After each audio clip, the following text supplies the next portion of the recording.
Hello, beautiful people of the internet. How are you doing today? My name is Jackie and welcome back to my YouTube channel. Today I am going to talk to you all about the books that I read in the month of August 2021. I am super excited for this video. In the month of August, I read 6 books for a grand total of 2,002 pages. Can't forget that too, and an average star rating of 3.66 out of 5. I actually really enjoyed a lot of the books that I read and possibly found some new favorites. However, there was one book in particular that really brought down the average, and that's going to be the first book that we discuss in this video, so let's get right to it. So the first book I read in the month of August was The Wife Who Knew Too Much by Michelle Campbell, and I hated this book. I'm sorry to say, I gave it 1 star.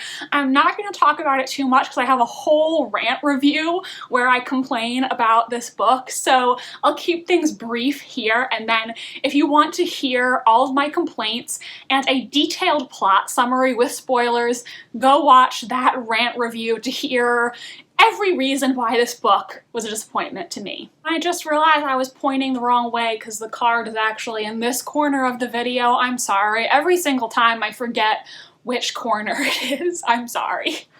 The Wife Who Knew Too Much is about a woman named Tabitha who reconnects with her former love, Connor, who in her mind is her soulmate, the one who got away. But they broke up because they came from different class backgrounds and their families didn't want them to be together. But Connor has now married a wealthy older woman named Nina, but he tells Tabitha he still loves her and he is going to find some way to leave Nina without invoking their prenuptial agreement so that he can still get a share of Nina's money to take care of him and Tabitha for the rest of their lives. And to Tabitha, that all sounds well and good until Nina's murdered and people might think that Connor did it. To make a long story short, I really didn't like this book because it had a lot of info dumps. The dialogue just didn't feel realistic to me. Tabitha makes so many bad life decisions that I really just couldn't like her or root for her. Connor is a terrible person. I thought he sucked so bad and that he didn't treat Tabitha well. I mean, yeah, Tabitha's dumb, but like she's still a human being and she deserved better than Connor, who's such an ass. And yeah, I mean, it was just not very good. It was clear to me what direction the book was going to go, so the ending wasn't that surprising, and there were subplots and plot elements that really didn't go anywhere and kind of were just dropped in the narration, so all in all, I really didn't like this book. Gave it 1 star. Yeah, I'm sorry, it was not good. It was not good. But let's talk about something that was good, great even. I have been so excited to talk to you guys about this book because I loved it. I think this is possibly going to be one of my new favorite book series, and I want all of you guys to read it. That was A Curious Beginning, which is the first in the Veronica Speedwell mysteries by Deanna Raybourn. Was this book perfect? No, but I enjoyed it immensely, and I love the main romantic plot of this series, so I gave this book 5 stars. So excited to continue. I feel like Deanna Raybourn she just understands what I want, okay? I feel like she knows the exact tropes needed to make me go crazy and to get my shipping heart racing. So our main character, Veronica, is a woman in her 20s living in 1880s Victorian England, and Veronica is rapidly approaching spinster territory by Victorian standards. However, she doesn't care that much. She prefers to travel the world searching for rare butterflies and having meaningless sexual relationships with the men that she encounters along the way. Veronica doesn't know her biological parents, and so she was raised by her two aunts, and after her only living aunt dies, she receives a visit from this German nobleman who says that he knows who her parents are and he has come to protect her from impending danger. So the nobleman takes her to stay with his friend Stoker, who is a natural historian that Veronica doesn't get along with at first. However, after this German nobleman is found dead, Veronica and Stoker have to forge a temporary alliance to find out who the murderer is. And God, this book was such a delight. A Curious Beginning really reminded me of Stalking Jack the Ripper by Carrie Maniscalco and the TV show Miss Scarlet and the Duke, which I talked about in my last What I Watched Recently video. All three of these are about, you know, a strong-willed young woman who doesn't want to be confined by Victorian gender standards and is interested in what is then seen as a more masculine career, who meets a man who's a little bit more traditional, and they initially, you know, butt heads over certain issues, but as they solve mysteries, they find that, you know, their minds work better together than they do apart, and you see their begrudging respect for each other grow, and potential romantic feelings that they are trying to resist, which is, you know, a very specific set of circumstances, so it's kind of weird that I found three pieces of media that all fit in this description, but hey, I'm not complaining, because evidently, you know, this is my thing. Like, I want to be a woman in 1880s Victorian London solving crimes with my true love. Like, this is my new romantic fantasy, okay? Just to be clear, in this fantasy, I don't want to be like an actual woman in 1880s Victorian London, because, you know, I don't want to die when I'm 30 of childbirth or like tuberculosis or something. I want to be a Victorian woman in a fictional work written by a female author so that I'll get to live a long life, I'll have nice teeth, and my love interest will eventually come to respect my strong-willed feminist ways. Anyways, back to the book. I really did love this book so much, and I think it improved on some of the aspects of Stalking Jack the Ripper that I didn't like, and it also had some of the things about Miss Scarlet and the Duke that I really, really liked. Even though this does involve murder and mystery, it's still kind of lighthearted and whimsical at the same time, so it's not really heavy reading and you can definitely get through it quickly. I also think the way that the potential romance between Veronica and Stoker is being developed is really great.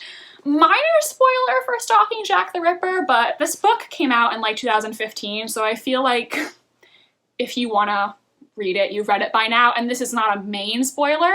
I'll just say that in Stalking Jack the Ripper, Audrey and Thomas act on their romantic feelings before the end of the first book, and I just wish that their romance could have been a little bit more of a slow burn. I kind of like how you can see that the characters are becoming attracted to each other and sort of struggling with those feelings, maybe not even realizing themselves that they feel that way, but you get to enjoy the slow build of their romance and the sexual tension that's present. It just makes it so delightful and just really helps me get invested.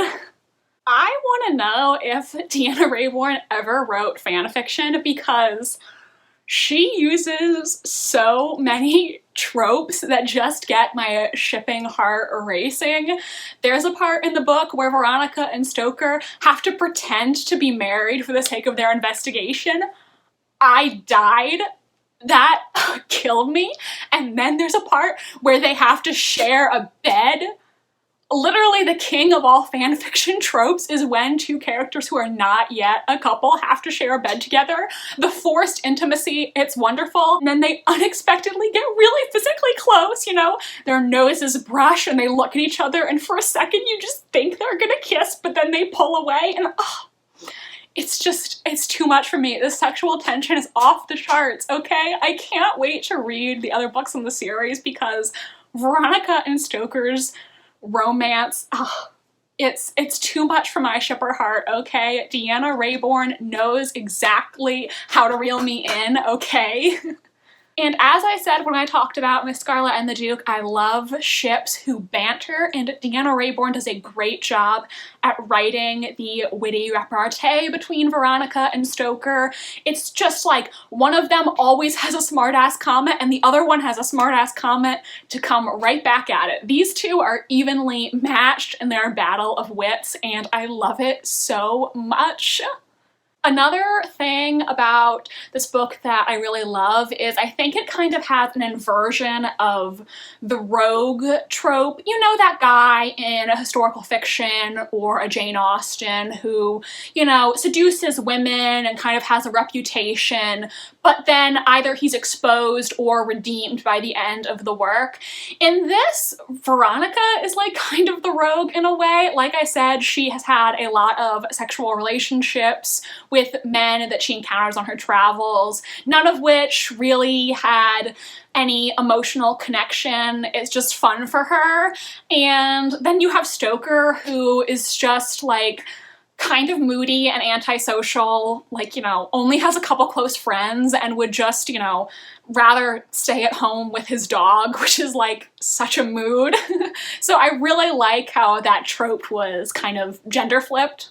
The only two minor complaints I had about this book were that in the beginning, I think Deanna Raybourn is trying a little too hard to make Veronica seem quirky and different from other women.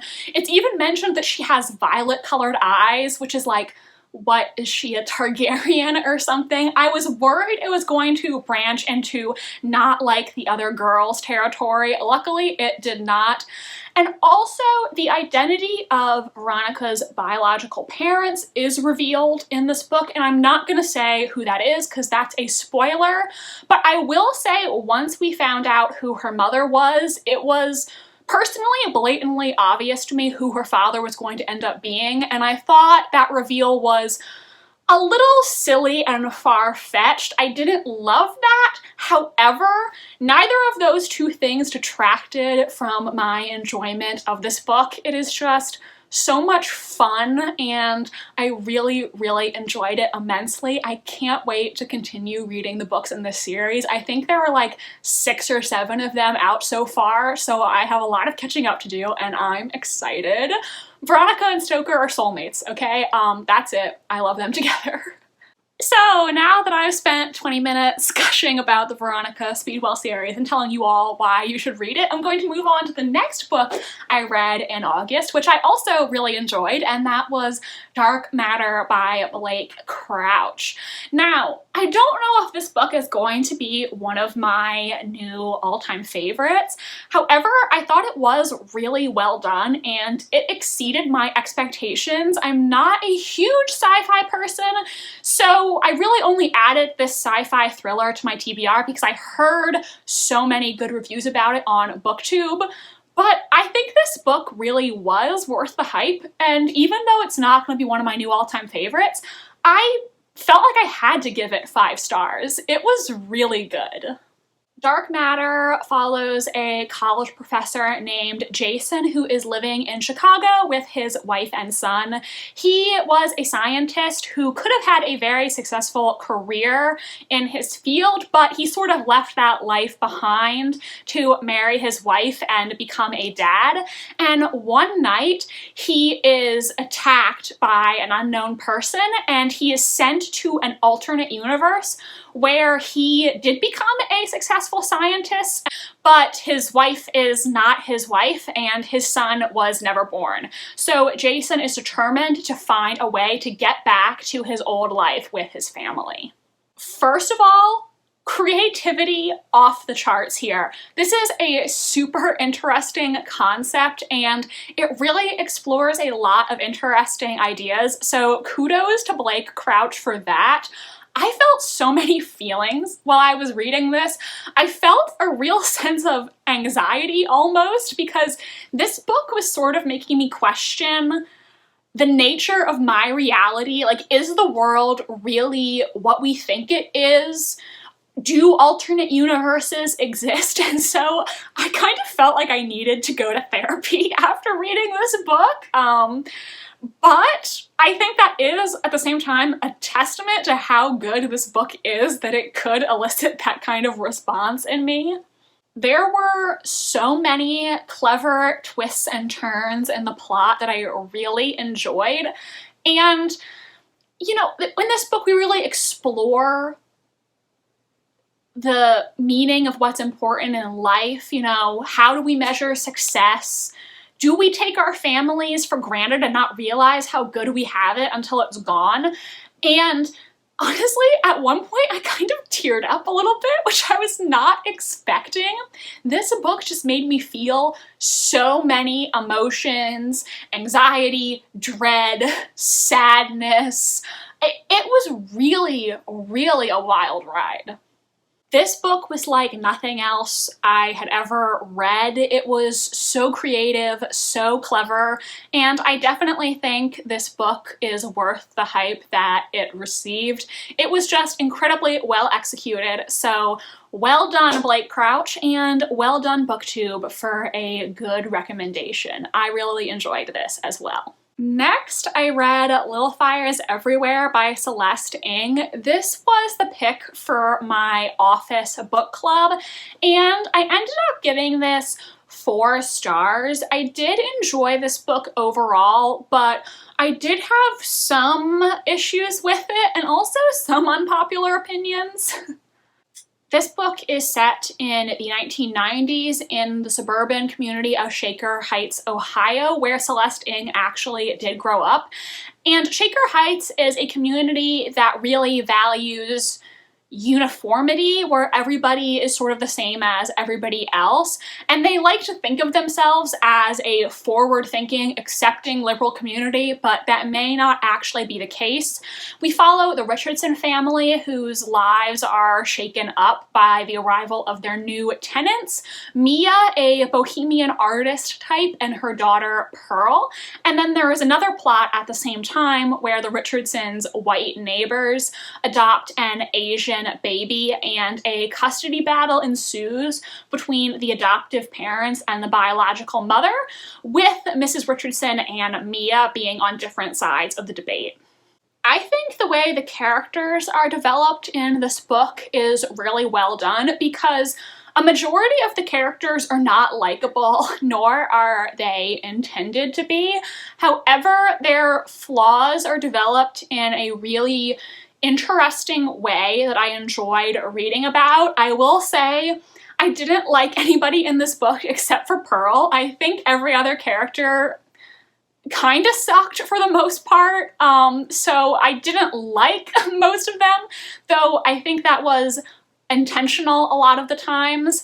I do feel like Mia as a character does often behave selfishly, and I kind of wish that the book had acknowledged her selfishness a little more, because I do think in some ways her transient lifestyle is idealized, but in my personal opinion, it's really unfair to Pearl to force her to grow up that way. We see that Pearl has never been able to have friends other than her mom because they never stayed anywhere, and I just really sympathized with Pearl. She was the one character in the book that I really connected with. Also, here's my hot take about the book. Izzy, who is the youngest Richardson child, is really supposed to be a sympathetic character, but I was annoyed by her. Granted, she's 14, okay? And 14-year-olds are annoying. Let's just be honest. When I was 14, I was annoying. That's just the truth. However, the issue that I personally had with Izzy, and I haven't seen anybody else feel this way, so maybe I'm just way off base. Izzy really wants to change the world and make a positive impact, but she doesn't, like, take any helpful steps to do that. She kind of just is a brat. And yeah, you can definitely say that her parents deserve it because her parents don't treat her that well, but even just for bystanders in her life, she makes their lives so much more difficult when these people didn't do anything. Like, for instance, there's this one scene where they're all out to eat, and the family is debating about this custody case going on, and Izzy goes up to, like, another couple in the restaurant with their baby and says, "Careful, somebody might steal your baby." I'm like, Izzy, these people are just trying to have brunch, okay? Like, just leave them alone. Like, what is this supposed to accomplish? I do think the custody case was by far the most interesting part of the book because I sympathized with both the McCullows, the adopted parents, and Bebe, the biological mother, at different points.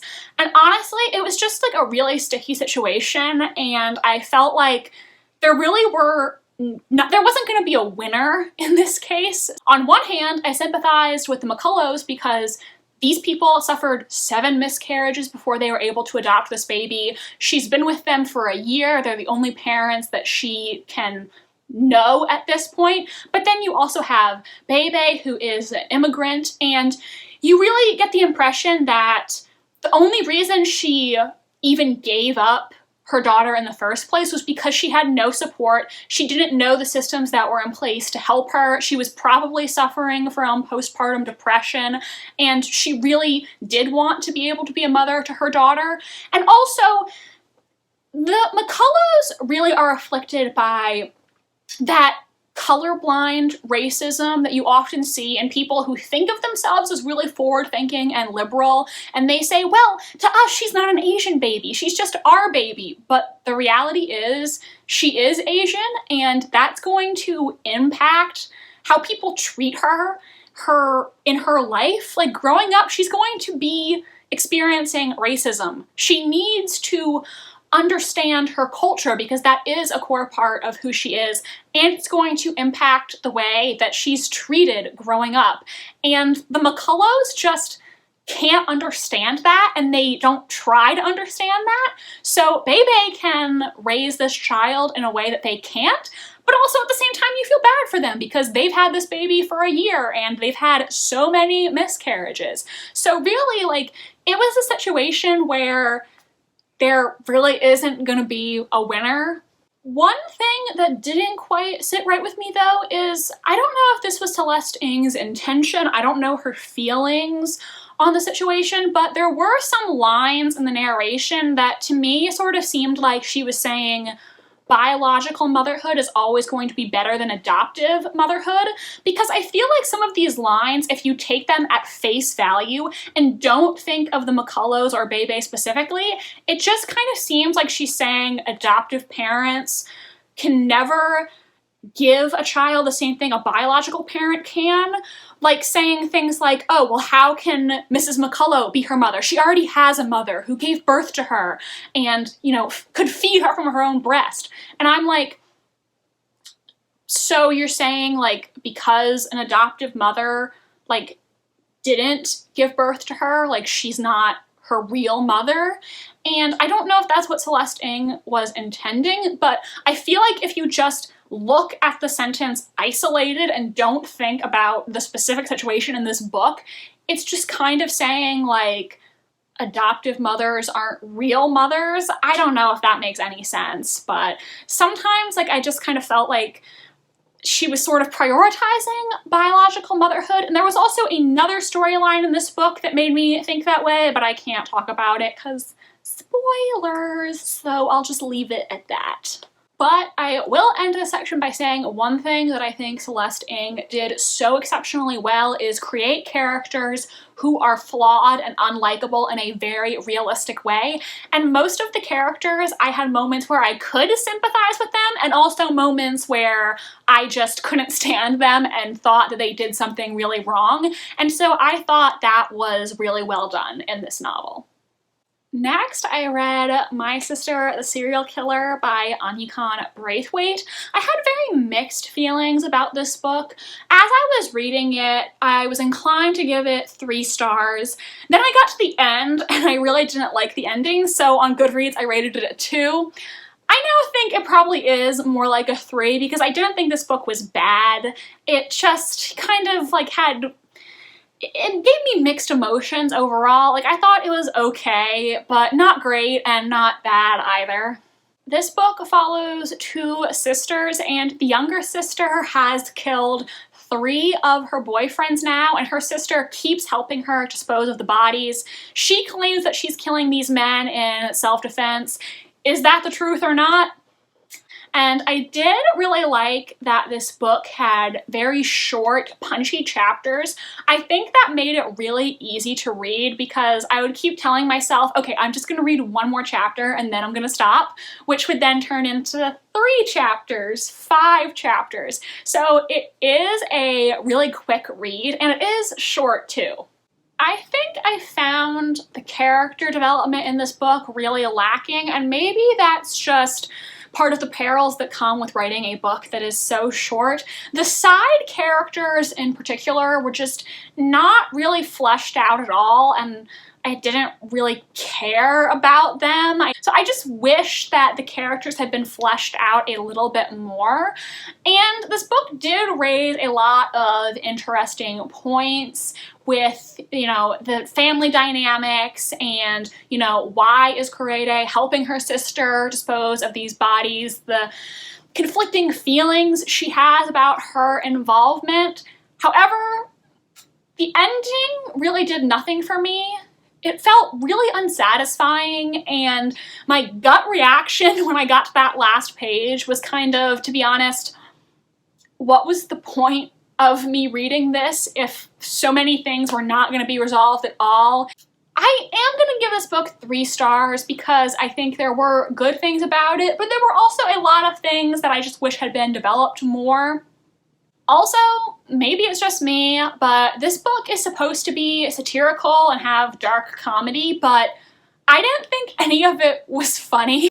I didn't laugh at anything that was in this book, and I saw some Goodreads reviews where people were saying they thought this book was hilarious, and other people who, like me, said I don't get what was supposed to be funny. So I guess it has to just be your specific sense of humor.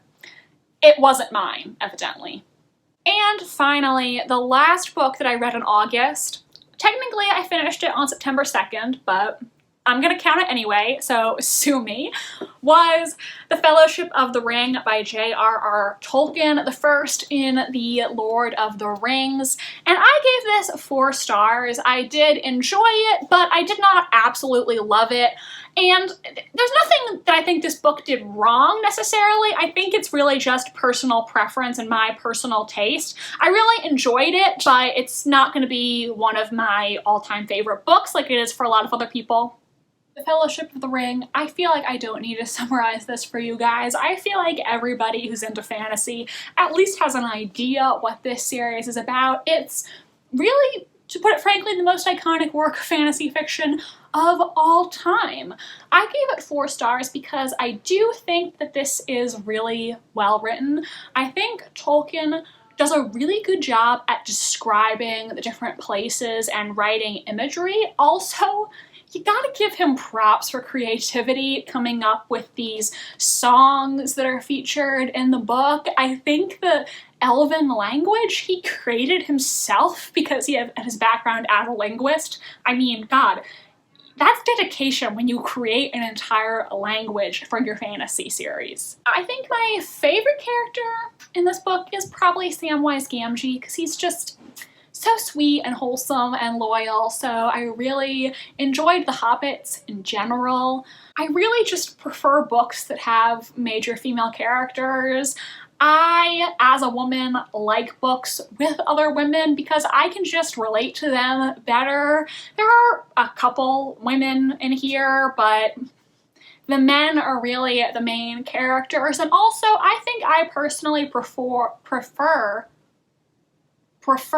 fantasy with more political intrigue, which you don't really see a lot of in this book. Also, I had heard a bunch of people say this, my dad included, but the Tom Bombadil chapters were boring. Don't really understand what the point of those was. So that part I really didn't enjoy that much, but overall I thought this was a good first book. Is it going to be one of my all-time favorites? No, but I liked it well enough, and I would be open to reading the other 2 books at some point. So those are all the books books that I read in the month of August. We had some hits, some misses, but overall a successful month. If you enjoyed this video, please give it a big thumbs up and subscribe to my channel if you want to see more from me. I post new videos every single Wednesday. My social media links are down below if you want to follow me on Tumblr, Instagram, or be my friend on Goodreads. Thank you so much for watching, and I hope you have a mesmerizing rest of your day. Bye, and I'll see you in the next video.